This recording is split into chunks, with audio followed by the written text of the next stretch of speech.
What do Joshua Weissman, Claire Saffitz, and Chef John from Foodwishes.com have in common? Simple. They all made viral pumpkin pie recipes on YouTube. And we're going to test them against each other. Welcome to the culture of cookery.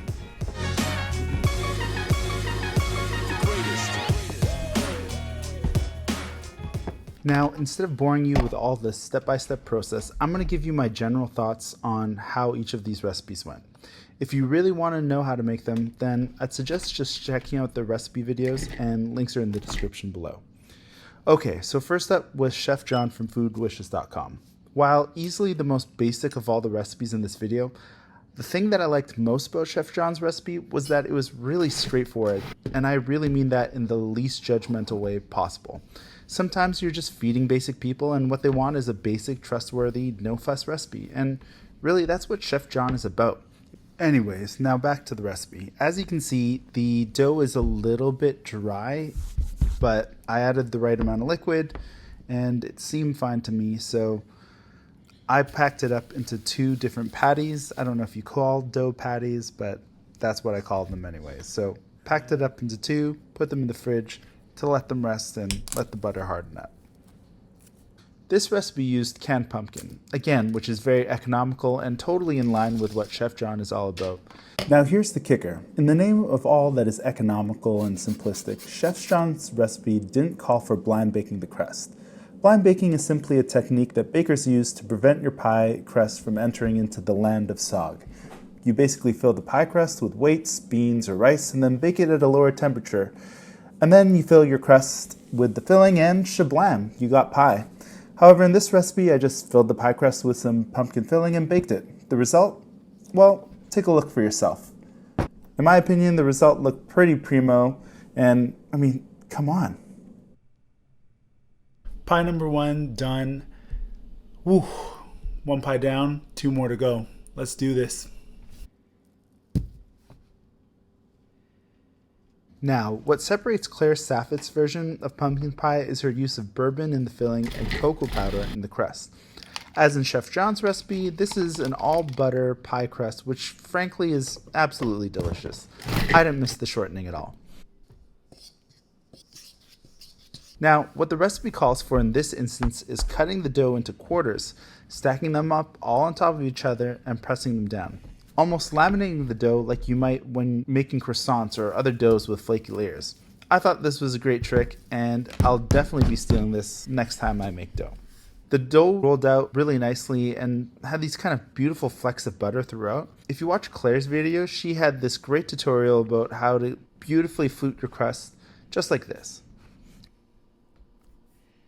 Now, I know I'm not a pro, but I'm pretty stoked on that. That looks like legit. What's up? So unlike Chef John, Claire's recipe calls for blind baking the crust, which is the way to go if you ask me. In this recipe, you blind bake it for a bit, brush it with egg wash after the initial blind bake.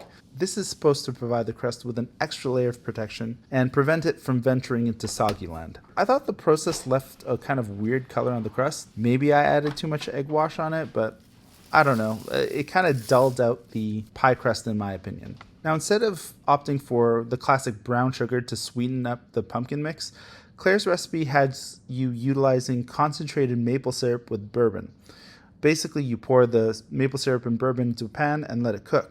However, I thought the instructions were a little bit vague as to what kind of consistency you're looking for. I kind of settled with what you see on the screen, and I think that's probably close enough. I maybe could have concentrated it a little bit more, but it was taking a long time. Then what you're going to do is thin out your maple syrup with some heavy cream and add everything together with your canned pumpkin. Bake it and pull it out. After letting mine cool, you can see here it kind of cracked in the middle of a bit, which made me so sad, and it's just like, ugh. But I thought the sprinkle of sugar and the brulee part would cover it up. Basically, what you want to do to brulee the top is you sprinkle sugar on your pie and use a kitchen torch to brulee or caramelize that sugar. Now, as you can tell, I had some difficulties, mainly because this kitchen torch was bought from the dollar store and really wasn't packing enough heat necessary to make the sugar crispy. What resulted was some parts getting kind of caramelized and looking good, and some parts getting burnt. I mean, maybe this is where you need to spend a little bit of money for that bright torch.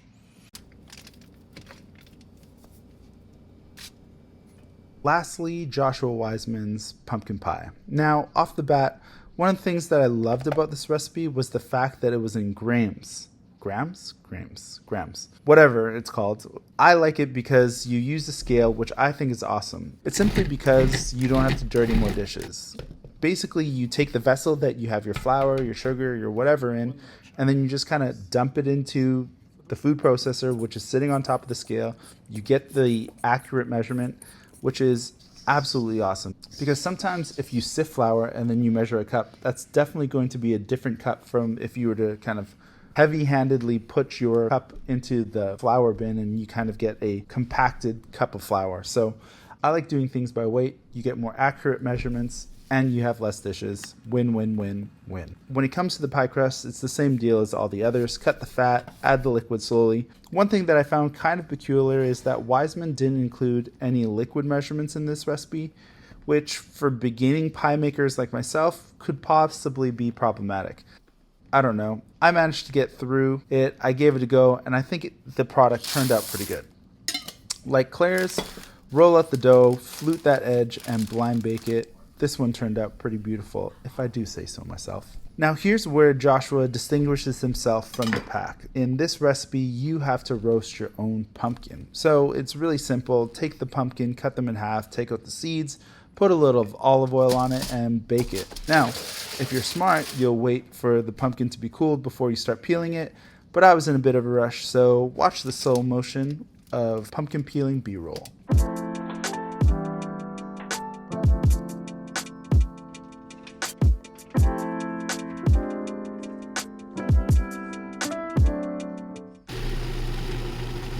The second thing that makes Joshua Weissman's recipe different is that you're going to make your own condensed milk. So I had never made this before. I thought it was really cool.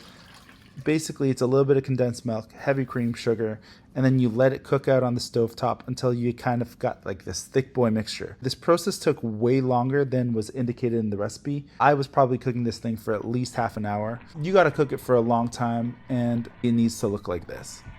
Now, aside from the homemade condensed milk, Joshua's recipe definitely uses more eggs and egg yolks than any of the other recipes, which I think contributes to a really smooth, clean, rich filling. Then, like all the others, you're going to add your filling to the blind baked pie crust, and shablam, pumpkin pie.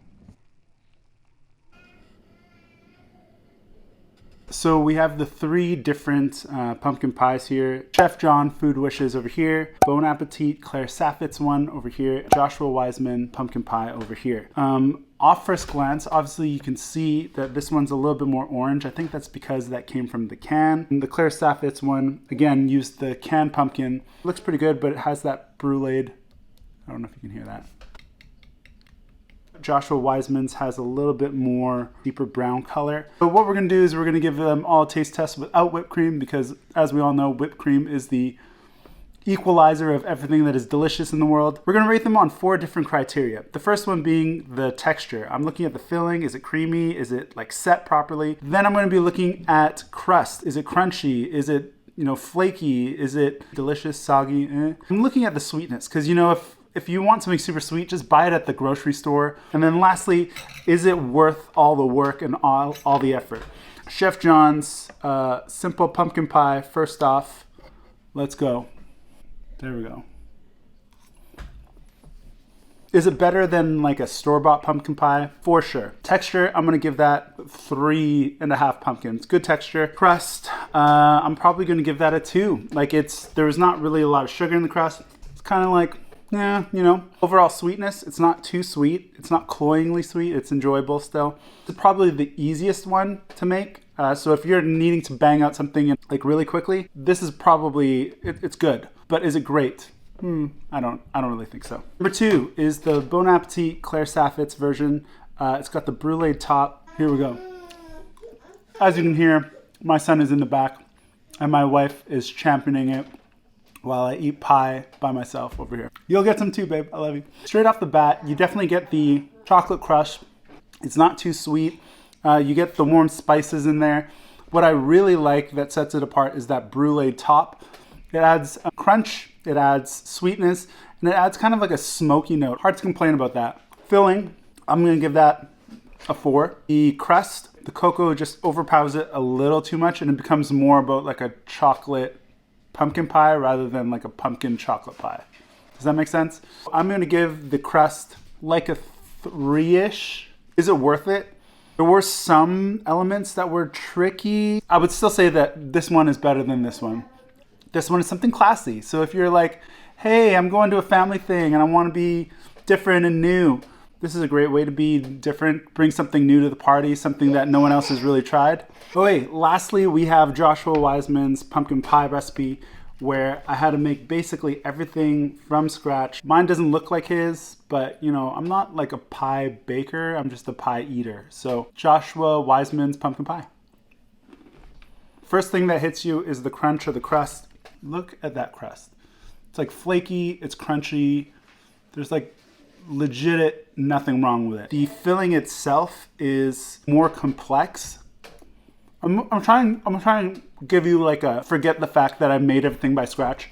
Definitely the texture of this roasted pumpkin is different from these two canned pumpkins. Texture is right on the money. I think it's the best texture of all three. It's a better mouthfeel. I don't know how else to explain that. The sweetness is like right on. Like it's not anywhere close to being over. And then lastly, the effort. Whew. This is like a little bit longer of a process. I would make this pumpkin pie if it's for people that you like. If it's just for like a family thing, family thing, you should like your family. If it's just for a friend thing and not even like your close friends, I would pump out this one, maybe pre-bake the crust instead of just throwing it all in. If it's for people that you like on a special occasion like Thanksgiving, and it's for a small bunch of people and you don't have to make multiple of these, I would make this one. It is definitely worth your time. So sorry, did I say winner? Winner. Winner is Joshua Weissman's pumpkin pie. Took a long time, but I think the long time is well worth it. What I think would be really, really good is if I took the brulee top from this and put it on this. Bah! And that is all, folks. If you have any questions, please let me know in the comment section or shoot me up on Instagram. Shoot me up? That sounds dangerous. Let me know, DM me or comment on something on Instagram. With that said, I hope you have a wonderful Thanksgiving if it is Thanksgiving for you, or a wonderful pumpkin pie eating day or multiple day process. I'm gonna deal with that roaring child in the background. So thank you very much for watching. We'll see you in the next one. Bye.